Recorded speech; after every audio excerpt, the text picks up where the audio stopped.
बात करेंगे अखिलेश यादव की, जो प्रयागराज पहुंचे, जहां उन्होंने संगम में डुबकी लगाई है। अखिलेश यादव ने 11 बार संगम में डुबकी लगाई है। तो प्रयागराज पहुंचे जब करोड़ों की आबादी अब तक संगम में डुबकी लगा चुकी है। इस समय उत्तर प्रदेश की सबसे बड़ी जो अपोजिशन की पार्टी है समाजवादी पार्टी, उसके मुखिया अखिलेश यादव प्रयागराज पहुंचे। इससे पहले हरिद्वार में उन्होंने डुबकी जरूर लगाई थी और उसके बाद से उनसे पूछा जा रहा था कि आखिर कब वो डुबकी लगाएंगे, और आखिरकार अखिलेश यादव महाकुंभ पहुंचे। उन्होंने संगम में जाकर ये डुबकी लगाई है। तस्वीरें आपके सामने। अखिलेश यादव ने 11 बार डुबकी लगाई है। हालांकि बीजेपी की तरफ से तंज भी कस दिया गया है कि अब उनका चित्त शांत होगा और अब कम से कम उस सकारात्मक बातें करेंगे। लेकिन अखिलेश यादव ने स्नान किया है और क्या कुछ कहा स्नान के बाद, पहले वो सुनाते हैं आपको। देखिए, समाजवादी सरकार में भी और पहले भी नेताजी को भी और हम लोगों को भी कुंभ के आयोजन को करने का मौका मिला था।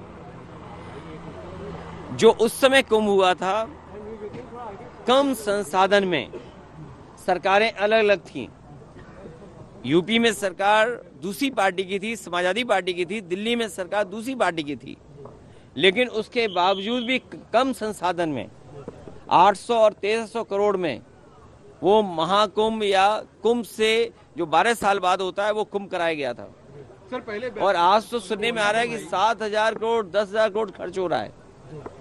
अगर यहाँ लोगों को असुविधा हो रही है चलने के लिए, मैंने खुद अपनी आंखों से देखा है कि बुजुर्ग, जो महिलाएं हैं, जो पुरुष हैं, वो कितनी दूर से चल करके आते हैं। अगर आप कुंभ में इतने 1,000 करोड़ रुपए खर्च कर रहे थे तो कम से कम बुजुर्गों के लिए कोई ऐसी व्यवस्था होती जो बुजुर्गों को ज्यादा पैदल नहीं चलना पड़ता।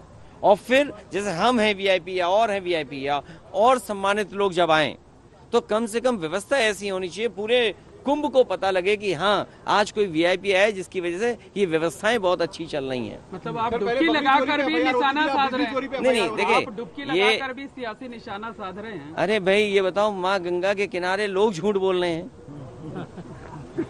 और मैं तो आपसे कहूंगा, देखिए, माँ गंगा के किनारे न जाने कितनी बातें कही जा रही हैं, वो क्या सच हैं?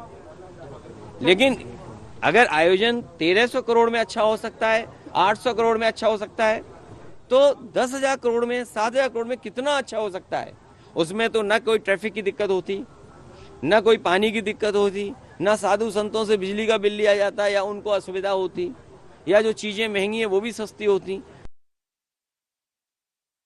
तो अखिलेश ये पहला बयान संगम में स्नान करने के बाद से जिसमें वो राज्य सरकार पर हमलावर नजर आए और अव्यवस्थाओं का उन्होंने जिक्र किया है।